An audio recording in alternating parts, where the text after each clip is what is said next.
ചെമ്പനീർ പൂവിന്റെ ഏറ്റവും പുതിയ വിശേഷങ്ങളിലോട്ട് എല്ലാവർക്കും സ്വാഗതം. അപ്പോൾ ചെമ്പനീർ പൂവിന്റെ തുടക്കം തൊട്ടേ നമ്മൾ കാണുന്ന കാര്യമാണ്, ചന്ദ്രക്ക് ബാക്കിയുള്ള രണ്ട് മക്കളെ പോലെയല്ല സച്ചി ഭയങ്കര ദേഷ്യമാണ് സച്ചിനോട്. പക്ഷെ അതിന്റെ കാരണം എന്താണെന്ന് നമ്മുടെ ചെമ്പനീർ പൂവിൽ ഇതുവരെ വെളിപ്പെടുത്തിയിട്ടില്ല. അപ്പോ അതിന്റെ കാരണമാണ് ഞാൻ എന്റെ ഇന്നത്തെ വീഡിയോയിൽ ഉൾപ്പെടുത്തിയിരിക്കുന്നത്. വീഡിയോ ഇഷ്ടമാണെങ്കിൽ ലൈക്ക് ചെയ്യാനും സബ്സ്ക്രൈബ് ചെയ്യാനും മറക്കരുത്. നമ്മുടെ ചന്ദ്ര പണ്ട് ഇതുപോലെയൊന്നും ആയിരുന്നില്ല കേട്ടോ. സച്ചിനോട് ഭയങ്കര സ്നേഹമാണ്. എന്തെന്ന് വെച്ചാൽ സച്ചിയാണെങ്കിലോ ചന്ദ്രയുടെ സാരിത്തുമ്പിൽ ഇങ്ങനെ പിടിച്ചു തന്നെ നടക്കുള്ളൂ ഏതു നേരം. അച്ഛനേക്കാളൊക്കെ ഭയങ്കര ഇഷ്ടം നമ്മുടെ ചന്ദ്രയോട് തന്നെയായിരുന്നു സച്ചിക്കും. ചന്ദ്രക്കും അതുപോലെ തന്നെ. അങ്ങനെ രണ്ടുപേരും ഭയങ്കര സ്നേഹമാണ്. സച്ചിന് ഒരു നേരം പോലും പിരിഞ്ഞിരിക്കാൻ ചന്ദ്രയ്ക്ക് സാധിക്കില്ല. അത്രയ്ക്കൊരു ബോണ്ടിങ് ആയിരുന്നു അവർക്കിടയിൽ. പക്ഷേ സുധി അപ്പോഴും ഭയങ്കര കുശുമ്പം തന്നെയായിരുന്നേ. ഈ ചന്ദ്ര വേറെ ആരോടും സ്നേഹം കാണിക്കുന്നത് സുധിക്ക് ഇഷ്ടമല്ല, പ്രത്യേകിച്ച് സച്ചിനോട് കുറച്ചു നേരം ഇരിക്കുമ്പോൾ തന്നെ സുധി എന്തെങ്കിലും കാരണം പറഞ്ഞ് ഈ ചന്ദ്രയെ അവിടെ നിന്നും മാറ്റും. അങ്ങനെ ഒരു ടൈമിൽ നമ്മുടെ ചന്ദ്രയുടെ കുടുംബത്തിൽ എപ്പോഴും പ്രശ്നങ്ങൾ തന്നെ നടക്കുവാണ്. അതായത് ചന്ദ്രയുടെ മനസ്സിനൊരു സുഖമില്ല, കുടുംബത്തിലും എപ്പോഴും വഴക്ക്, അങ്ങനെ ഒരുപാട് പ്രശ്നങ്ങളൊക്കെ നടക്കുമ്പോഴേക്കും നമ്മുടെ ചന്ദ്ര പോയി ഇങ്ങനെ പ്രശ്നം വെപ്പിച്ച് നോക്കിക്കില്ലേ, അവരുടെ അടുത്തോട്ട് പോവാണ് കേട്ടോ. അങ്ങനെ നോക്കുമ്പോഴേക്കും അവർ പറയുന്നുണ്ടേ, നിങ്ങൾക്ക് രണ്ട് ആൺമക്കളല്ലേ എന്ന് ചോദിക്കുവാണ്. അപ്പോൾ ചന്ദ്ര പറയും അതേ സ്വാമി എന്ന് പറയുന്നുണ്ടേ. അത് തന്നെയാണ് നിങ്ങളുടെ ഈ മനസമാധാനക്കേടിൻ്റെ കാരണമെന്നും സ്വാമി പറയുന്നുണ്ട്. അപ്പോൾ ചന്ദ്ര പറയും, സ്വാമി എന്താ ഈ പറയുന്നേ, എനിക്കൊന്നും മനസ്സിലാവുന്നില്ലല്ലോ എന്ന് പറയുവാണ്. അപ്പോൾ ഈ സ്വാമി പറയുന്നുണ്ട്, നിങ്ങളുടെ രണ്ടാമത്തെ മകനാണ് ഈ പ്രശ്നങ്ങൾക്കെല്ലാം കാരണം എന്ന് പറയുമ്പോഴേക്കും ചന്ദ്ര പറയും, അവൻ എന്താ ചെയ്തിട്ട സ്വാമി, അവൻ 5 വയസ്സേ ഉള്ളൂ എന്ന് പറയുവാണ്. അപ്പോൾ സ്വാമി പറയുന്നുണ്ട്, 5 വയസ്സായാലും എത്ര വയസ്സായാലും ശരി, അവൻ കൂടെ നിൽക്കുന്നത് നിങ്ങളുടെ കുടുംബത്തിനോ നിങ്ങൾക്കോ നല്ലതല്ല എന്ന് പറയുമ്പോഴേക്കും ചന്ദ്രക്കത് ഭയങ്കര ഷോക്കാവാണ്. കാരണം സച്ചി എന്ന് പറഞ്ഞാൽ ആ ടൈമിൽ ചന്ദ്രക്ക് ജീവനാണല്ലോ. അപ്പോൾ ചന്ദ്ര പറയും, സ്വാമി എന്താ ഇങ്ങനെയൊക്കെ പറയുന്നത് സ്വാമി എന്ന് പറയുമ്പോഴേക്കും സ്വാമി പറയുന്നുണ്ടേ, ഞാനുള്ള കാര്യമാണ് പറയുന്നത്. അവൻ കൂടെ നിന്ന് കഴിഞ്ഞാൽ നിങ്ങൾക്ക് ഒരിക്കലും മനസ്സമാധാനം ഉണ്ടാവില്ല, കുടുംബത്തിലെന്നും പ്രശ്നങ്ങളായിരിക്കും. അത് മാത്രമല്ല നിങ്ങളുടെ കുടുംബത്തിൽ ഒരു മരണം കൂടി ഉണ്ടാവും എന്ന് പറയുവാണ്. അപ്പോഴേക്കും ചന്ദ്രക്ക് ഒന്നുകൂടി ടെൻഷനാവാണ്. സ്വാമി എന്തൊക്കെ ഈ പറയുന്നേ, ഈ പ്രശ്നങ്ങൾക്കൊന്നൊരു പരിഹാരം ഇല്ലെന്ന് ചോദിക്കുമ്പോഴേക്കും സ്വാമി പറയുന്നുണ്ട്, ആ പ്രശ്നങ്ങൾക്ക് ഒരേ ഒരു പരിഹാരമേ ഉള്ളൂ, നിങ്ങളുടെ മകനെ, അതായത് ആ രണ്ടാമത്തെ മകനെ നിങ്ങളുടെ കൺമുന്നിൽ നിന്നും മാറ്റി നിർത്തുക എന്ന് പറയുവാണ്. ചന്ദ്ര പറയും, അയ്യോ അതൊന്നും നടക്കില്ല, എൻ്റെ മോൻ അവനെൻ്റെ ജീവന, അവനെ കാണാതെ ഒരു നിമിഷം പോലും എനിക്ക് ഇരിക്കാൻ പറ്റത്തില്ല എന്ന് പറയുമ്പോഴേക്കും സ്വാമി പറയുന്നുണ്ട്, കുറച്ച് നാളത്തേക്കാണ്, ഒരു 10 വർഷത്തേക്ക് നിങ്ങൾ അവനെ മാറ്റി നിർത്തണം. അങ്ങനെ ഈ 10 വർഷം കഴിഞ്ഞാൽ നിങ്ങളുടെ സമയമൊക്കെ തെളിയും, നിങ്ങളുടെ എല്ലാ പ്രശ്നങ്ങളും മാറും, അവൻ്റെ നാളിലുള്ള ദോഷങ്ങളും മാറുകയും ചെയ്യും. അപ്പോൾ നിങ്ങൾക്ക് അവനെ കൂട്ടിക്കൊണ്ടുവരാം. പക്ഷേ ഈ ടൈമിൽ അവൻ മാറി നിന്നേ പറ്റൂ, അല്ലെങ്കിൽ ഞാൻ പറഞ്ഞല്ലോ, ഒരു മരണം വരെ നിങ്ങളുടെ കുടുംബത്തിൽ അവൻ കാരണം സംഭവിക്കും എന്ന് പറയുമ്പോഴേക്കും ചന്ദ്രക്ക് എന്ത് ചെയ്യണം എന്നറിയാണ്ട് ആവുകയാണേ. ഈ വിവരം പോയിട്ട് നേരെ രവീന്ദ്രനോട് പറയുന്നുണ്ട്. രവീന്ദ്രനോട് പറയുമ്പോഴേക്കും രവീന്ദ്രൻ പൊട്ടിത്തെറിക്കുന്നുണ്ട് ചന്ദ്രനോട്. ചന്ദ്രേ, നീ എന്തൊക്കെ ഈ പറയുന്നത്, സച്ചിയെ നമ്മുടെ കൂട്ടത്തിൽ നിന്നും മാറ്റി നിർത്താനോ, നീ എന്താ ചന്ദ്ര ഈ പറയുന്നതെന്ന് പറയുമ്പോൾ ചന്ദ്ര പറയും, എനിക്കും താല്പര്യമില്ല രവിയേട്ട, പക്ഷെ ആ സ്വാമി പറഞ്ഞത് കേട്ട് ഞാൻ ഭയങ്കര ഷോക്കായി, ഈ കുടുംബത്തിലൊരു മരണം വരെ സംഭവിക്കും എന്ന് പറയുമ്പോഴേക്കും രവീന്ദ്രൻ പറയുന്നുണ്ട്, എൻ്റെ ചന്ദ്രേ, ഇപ്പോഴത്തെ കാലത്ത് ഇത് ആരെങ്കിലുമൊക്കെ വിശ്വസിക്കുമോ, നീ ഇതൊന്നും വിശ്വസിക്കല്ലേ, അയാൾ വെറുതെ ഓരോന്നും പറയുന്നതായിരിക്കും എന്നൊക്കെ പറഞ്ഞ് രവീന്ദ്രൻ അതിനെ തടയിടാൻ നോക്കുന്നുണ്ട്. പക്ഷേ ചന്ദ്രയുടെ സമാധാനം അപ്പോഴും തിരിച്ചു കിട്ടുന്നില്ല. ദിവസങ്ങൾ കടന്നു പോവും. അപ്പോഴും ചന്ദ്ര മനസ്സിന് ഇങ്ങനെ ഒരു സുഖമില്ലാതെ ഇങ്ങനെ നടക്കുവാണ്. ചന്ദ്ര ഇത് തന്നെ രവീന്ദ്രനോട് പറയുന്നുണ്ട്, രവിയേട്ട ഒരു 10 വർഷത്തേക്കല്ലേ നമുക്ക് അവനെ അച്ചമ്മയുടെ വീട്ടിൽ കൊണ്ടുപോയി നിർത്താം എന്നൊക്കെ പറയുവാണ്. ലാസ്റ്റ് ഗതികെട്ട രവീന്ദ്രൻ പറയുന്നുണ്ട്, ശരി, എന്നാൽ ഇതിനൊരു തീരുമാനം ഉണ്ടാവണമെങ്കിൽ എൻ്റെ അമ്മ തന്നെ വരണം, അമ്മയോട് തീരുമാനിച്ചിട്ട് നമുക്ക് എന്ത് വേണമെങ്കിലും ചെയ്യാമെന്ന് പറയുവാണേ. അങ്ങനെ ഇവർ രണ്ടുപേരും സച്ചിയെ കൂട്ടിക്കൊണ്ട് പോവാണ് നേരെ നമ്മുടെ അച്ചമ്മയുടെ അടുത്തോട്ട്. അച്ചമ്മയുടെ അടുത്ത് പോയിട്ട് ചന്ദ്ര ഈ വിവരമൊക്കെ പറയുമ്പോഴേക്കും അച്ചമ്മക്കും ഭയങ്കര സങ്കടമാവാണ്. ചന്ദ്ര ഈ വിവരങ്ങളൊക്കെ പറയുമ്പോഴേക്കും സച്ചി കൂടെ തന്നെ നിൽക്കുവാണ് ചന്ദ്രയുടെ. അപ്പോൾ അച്ചമ്മ പറയും, മോനെ സച്ചി, നീ അവിടെ മാറി നിന്ന് കളിക്കുക, ഞങ്ങളൊന്ന് സംസാരിക്കട്ടെ എന്നൊക്കെ പറഞ്ഞ് മാറ്റി നിർത്തുന്നുണ്ട്. പക്ഷെ സച്ചി എന്നിരുന്നാൽ പോലും ചന്ദ്രയെ വിടുന്നില്ല, കെട്ടിപ്പിടിച്ചിങ്ങനെ നിൽക്കുവാണ്. കാരണം ചെറിയ പ്രായമാണല്ലോ. ചന്ദ്രക്കും ഭയങ്കര സങ്കടമാണ്, കരഞ്ഞുകൊണ്ടാണ് വിശേഷങ്ങളൊക്കെ അച്ചമ്മേനോട് പറയുന്നത്. അപ്പോൾ രവീന്ദ്രൻ ഇതിൻ്റെ ഇടയിൽ കൂടി ചന്ദ്രയെ ചീത്തയും പറയുന്നുണ്ട്. അപ്പോൾ അച്ചമ്മ പറയും, രവി, ഇങ്ങനെ എല്ലാ കാര്യങ്ങളും നീ തള്ളിക്കളയണ്ട, അവർ പറയുന്നത് ചിലതിലൊക്കെ സത്യം ഉണ്ടാവും. ഇപ്പോൾ എന്താ, ഇവൻ വേറെ എവിടേക്കുമല്ലോ പോകുന്നത്, ഇവിടെ എൻ്റെ കൂടെയല്ലേ നിൽക്കുന്നത്, ഞാൻ ഇവനെ പൊന്നു പോലെ നോക്കാം, നിങ്ങൾ ആരും വിഷമിക്കണ്ട, 10 വർഷമല്ല 20 വർഷമായാലും ഇവൻ എൻ്റെ കൂടെ നല്ല സ്വസ്ഥമായിട്ട് നല്ല സമാധാനത്തോടെ സന്തോഷത്തോടെ തന്നെ ഇരിക്കും, നിങ്ങൾ വിഷമിക്കണ്ട എന്ന് പറയുമ്പോഴേക്കും രവീന്ദ്രൻ പറയുന്നുണ്ട്, എന്നാലും അമ്മേ, ഇവനെ കാണാതെ എങ്ങനെയാ അമ്മയെന്നൊക്കെ പറയുമ്പോഴേക്കും അച്ചമ്മ പറയുന്നുണ്ട്, നിങ്ങൾക്ക് എപ്പോൾ വേണമെങ്കിലും ഇവിടെ വന്ന് ഇവനെ കാണാലോ, പിന്നെ എന്താണ് രവി പ്രശ്നം എന്നൊക്കെ പറയുവാണ്.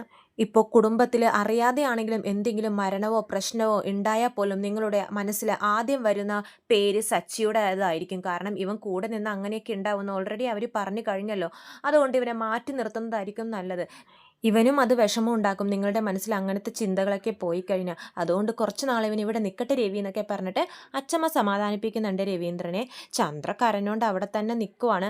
അപ്പോൾ സച്ചിയാണെങ്കിൽ ഇങ്ങനെ കെട്ടിപ്പിടിച്ച് നിൽക്കുവാണല്ലോ. അപ്പോൾ ചന്ദ്ര പറയും, മോനെ അമ്മ പോയിട്ട് ഇപ്പം വരാം, മോൻ ഇവിടെ നിൽക്കുമെന്ന് പറയുമ്പോഴേക്കും സച്ചി പറയും, ഇല്ല ഇല്ല അമ്മ എവിടെയും പോകണ്ട, അമ്മ പോകുമ്പോൾ ഞാൻ കൂടെ വരും എന്ന് പറഞ്ഞ് ചന്ദ്രയെ കെട്ടിപ്പിടിച്ചുകൊണ്ടിരിക്കുവാണ്. അപ്പോൾ അച്ചമ്മ പറയും, മോനെ സച്ചി ഇങ്ങോട്ട് വാ, അച്ചമ്മയുടെ കൂടെ നിൽക്കുമെന്ന് പറയുമ്പോൾ സച്ചിക്ക് അപ്പോൾ അച്ചമ്മേനോടല്ലേ ചന്ദ്രനോടാണ് കാര്യം. അതുകൊണ്ട് തന്നെ അച്ചമ്മയുടെ അടുത്തൊന്നും പോകുന്നില്ല. ഇല്ല ഇല്ല ഞാൻ അച്ചമ്മയുടെ അടുത്ത് വരൂല, എനിക്ക് എൻ്റെ അമ്മയുടെ കൂടെ പോയാൽ മതി എന്ന് പറഞ്ഞ് കെട്ടിപ്പിടിച്ച് ഒരേ കരച്ചിലാണ്. ചന്ദ്രയും കരയുവാണേ. അപ്പോൾ അച്ചമ്മ പറയും, ചന്ദ്രേ ഏതായാലും അവൻ ഇവിടെ നിർത്താൻ നിങ്ങൾ തീരുമാനിച്ചു, ഇനി തിരിഞ്ഞൊന്നും നോക്കണ്ട, അവൻ ഇവിടെ നിർത്തിക്കോ, അവൻ കരയുന്നതൊന്നും കൂട്ടാക്കണ്ട, നിങ്ങൾ തിരിഞ്ഞു നോക്കാതെ പൊയ്ക്കോ എന്നൊക്കെ പറഞ്ഞ് രവീന്ദ്രനെയും ചന്ദ്രയെയും വിടുവാണേ. അങ്ങനെ ചന്ദ്ര തിരിഞ്ഞു നോക്കാതെ ഭയങ്കര സങ്കടത്തിൽ ഓടിപ്പോവാണ്. നമ്മുടെ ശ്രുതിക്കാണെങ്കിലോ ഇതൊക്കെ കാണുമ്പോൾ ഭയങ്കര സന്തോഷമാവാണ്. കാരണം അമ്മയുടെ സ്നേഹം ഇനി മൊത്തം തനിക്ക് കിട്ടുമല്ലോ. അങ്ങനെ അച്ചമ്മയുടെ വീട്ടിൽ തനിച്ചായി പോയി സച്ചി എപ്പോഴും കരച്ചിലാണ് കേട്ടോ. കരച്ചിലോടെന്ന് പറഞ്ഞാൽ കരച്ചിൽ തന്നെ. ചന്ദ്രയും വീട്ടിലിരുന്നത് തന്നെ. ചന്ദ്ര ഫോണൊക്കെ ചെയ്യുന്നുണ്ട് സച്ചിയെ. അപ്പോഴേക്കും സച്ചിയുടെ കരച്ചിൽ കാണുമ്പോൾ ചന്ദ്ര ഒന്നുകൂടെ തളർന്നു പോവാണ്.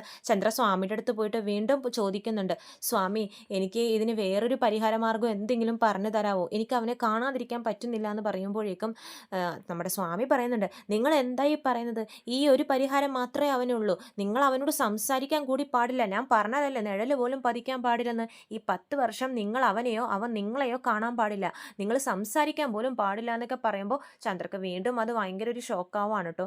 അങ്ങനെ ഭയങ്കര നിരാശയിൽ ചന്ദ്ര സച്ചിയെ വിളിക്കാനോ കാണാനോ ഒന്നും പോകാതെ നിൽക്കുവാണ്.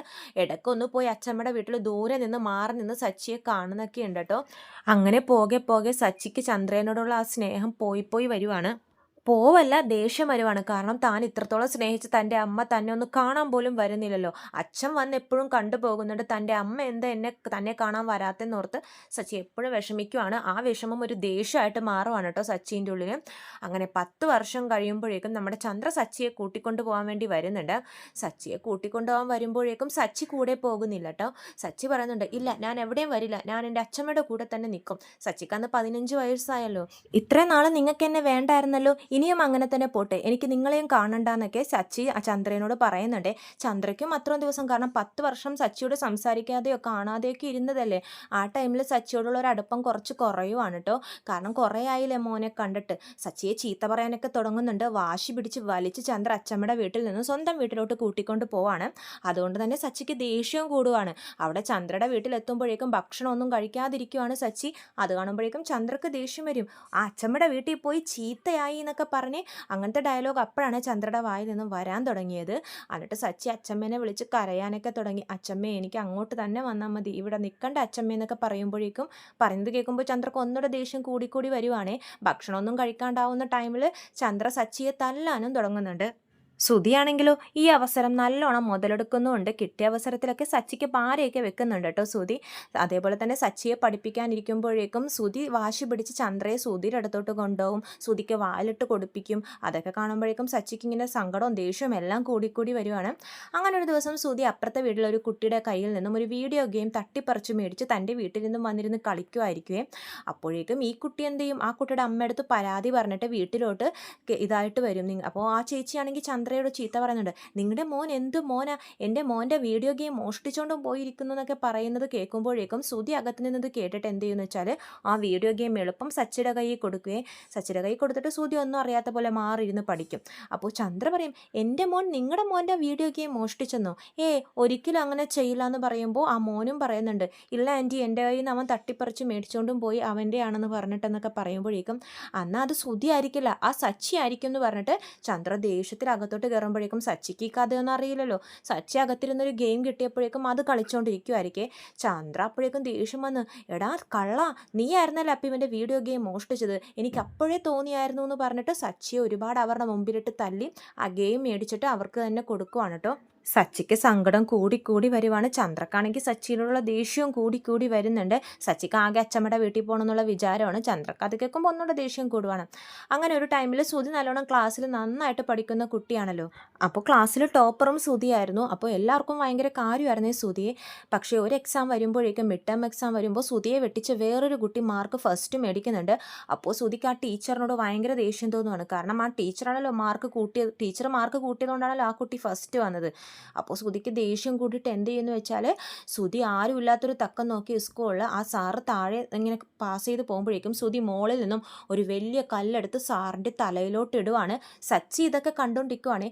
സച്ചി ഓടി വന്ന് എന്താ ഇതെന്നൊക്കെ ചോദിക്കുന്നുണ്ട്. അപ്പോഴേക്കും സുധി അവിടെ നിന്ന് ഓടിപ്പോവും.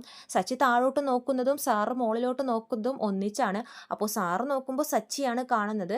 അപ്പോൾ സച്ചിയാണ് ഇത് ചെയ്തതെന്ന് സാറും വിചാരിക്കുന്നുണ്ട്. സാറിൻ്റെ തലയിൽ നിന്ന് ഒരുപാട് ചോരയൊക്കെ പോവും. അവിടെ ആൾക്കാരൊക്കെ ഓടിക്കൂടുന്നുണ്ട്. സച്ചി പേടിച്ച് അത് കാണുമ്പോഴേക്കും സച്ചി ഓടി വീട്ടിൽ പോയി ഇരിക്കുവാണ് കേട്ടോ. സച്ചി ഓടി വീട്ടിൽ പോയി ഇരിക്കുവാണ്. സച്ചി ഇങ്ങനെ കരഞ്ഞുകൊണ്ടിരിക്കും. സുധി ഒന്നും അറിയാത്ത പോലെ തന്നെ അവിടെ ഇരിക്കുന്നുണ്ട്.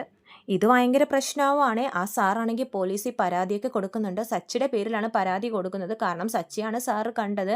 അപ്പോൾ വീട്ടിൽ വന്നിട്ട് സച്ചി അറസ്റ്റ് ചെയ്തുകൊണ്ട് പോകാൻ വേണ്ടിയിട്ട് പോലീസുകാരൊക്കെ വരുന്നുണ്ട്. അപ്പോൾ ചന്ദ്ര ചോദിക്കും, എന്താ സാർ, എന്താ പ്രശ്നം എന്ന് ചോദിക്കുമ്പോഴേക്കും അവർ പറയുന്നുണ്ട്, നിങ്ങളുടെ മകൻ സച്ചി ഒരു ഗുണ്ടയാണ്. അവൻ സ്കൂളിൻ്റെ ഏറ്റവും മുകളിലത്തെ നിലയിൽ നിന്നും ഒരു കല്ലെടുത്ത് സാറിൻ്റെ തല തല്ലി പൊട്ടിച്ചു എന്നൊക്കെ പറയുമ്പോഴേക്കും ചന്ദ്രക്ക് അത് ഷോക്കാവാണ്. അവൻ അങ്ങനെയൊക്കെ ചെയ്തു എന്ന് പറഞ്ഞ് ചന്ദ്ര കലിതുള്ളി സച്ചിയുടെ അടുത്തോട്ട് പോകുന്നുണ്ട്. എടാ സച്ചി, നീ സാറിൻ്റെ തലയിലോട്ട് കല്ലെടുത്തെറിഞ്ഞോ എന്ന് ചോദിക്കുമ്പോൾ സച്ചി പറയും, ഞാനല്ലമ്മേ, ഈ സുധിയാണെന്ന് പറയുമ്പോഴേക്കും സുധി പറയും, ഞാനോ, ഞാൻ അറിഞ്ഞിട്ട് പോലും ഇല്ലമ്മേ ഈ വിവരം എന്നൊക്കെ പറയുമ്പോഴേക്കും സച്ചിക്ക് ആകെ എന്തോ പോലെ ആവുകയാണ്. അപ്പോൾ ചന്ദ്ര പറയുന്നുണ്ട്, ആ സാറ് തന്നെയാണ് പറഞ്ഞത് നീയാണിത് ചെയ്തതെന്ന്. പിന്നെ നീ എന്താണ് എൻ്റെ മോൻ്റെ തലയിൽ കുറ്റം കെട്ടിവെക്കാൻ നോക്കുവാണോ? നീ അച്ഛമ്മയുടെ വീട്ടിൽ പോയി നിന്നതിന് ശേഷം ചീത്തായിപ്പോയി. നിന്നെപ്പോലൊരു മകനെ പ്രസവിച്ച എന്നെ പറഞ്ഞാൽ മതിയല്ലോ. 10 കൊല്ലം കൂടെ നിന്ന പ്രശ്നം ഉണ്ടാവുള്ളൂ എന്നാണ് ആ ജോത്സ്യം പറഞ്ഞത്. പക്ഷേ ഇതിപ്പോൾ 10 കൊല്ലം കഴിഞ്ഞിട്ടും നീ ഇങ്ങനെ തന്നെയാണല്ലോ. നീ കൂടെ നിന്ന എപ്പോഴും പ്രശ്നം തന്നെയായിരിക്കും. പൊയ്ക്കോ, ഇനി നിന്നെപ്പോലൊരു മകൻ എനിക്ക് വേണ്ട. ഏത് നേരവും എനിക്ക് തലവേദന ഉണ്ടാക്കിക്കൊണ്ടിരിക്കുന്ന മകൻ. സാർ, ഇവനെയൊക്കെ കൊണ്ടുപോയി ജയിലിലിടണം. എന്നാലേ ഇവനൊക്കെ അനുഭവിക്കത്തുള്ളൂ. അനുഭവത്തിലൂടെ ഇവൻ പഠിക്കത്തുള്ളൂ. അങ്ങനെയെങ്കിലും നന്നാവട്ടെ, കൊണ്ടുപോകണം സാർ എന്ന് പറഞ്ഞിട്ട് ചന്ദ്ര തന്നെ സച്ചിയെ പോലീസിനെ ഏൽപ്പിക്കുവാണ്. സച്ചിയുടെ മനസ്സൊക്കെ ആകെ തകർന്നു പോവാണ്. അങ്ങനെ സച്ചിയെയും കൂട്ടി ജയിലിലോട്ട്, അതായത് കുട്ടികൾക്കായിട്ടുള്ള ജയിലിലോട്ടൊക്കെ കൊണ്ടുപോകുന്നുണ്ട്. ഒരുപാട് നാൾ സച്ചി ജയിലിലൊക്കെ കിടക്കുന്നുണ്ട്. അപ്പോൾ ഇതൊക്കെ കാരണമാണ് ജയിലിൽ നിന്ന് ഇറങ്ങിക്കഴിഞ്ഞിട്ടും ചന്ദ്രക്ക് ആ വെറുപ്പും ദേഷ്യവും മാറുന്നില്ല. സച്ചിക്കും അങ്ങനെ തന്നെ. പക്ഷേ സച്ചിയുടെ ഉള്ളിൻ്റെ അമ്മയോട് സ്നേഹമൊക്കെ ഉണ്ട്. പക്ഷേ ചന്ദ്രക്ക് അങ്ങനെയല്ല. ഇതൊക്കെയാണ് ഈ ചന്ദ്രയ്ക്ക് സച്ചിയോടുള്ള ദേഷ്യത്തിൻ്റെ കാരണം. അപ്പോൾ കൂടുതൽ വിശേഷങ്ങൾ ഞാൻ എൻ്റെ ചാനലിലൂടെ അപ്ലോഡ് ചെയ്യുന്നതാണ്. ചാനൽ സബ്സ്ക്രൈബ് ചെയ്യാത്തവർ സബ്സ്ക്രൈബ് ചെയ്യണം. വീഡിയോ ഇഷ്ടമായെങ്കിൽ ലൈക്ക് ചെയ്യാനും മറക്കരുത്. എല്ലാവർക്കും നന്ദി.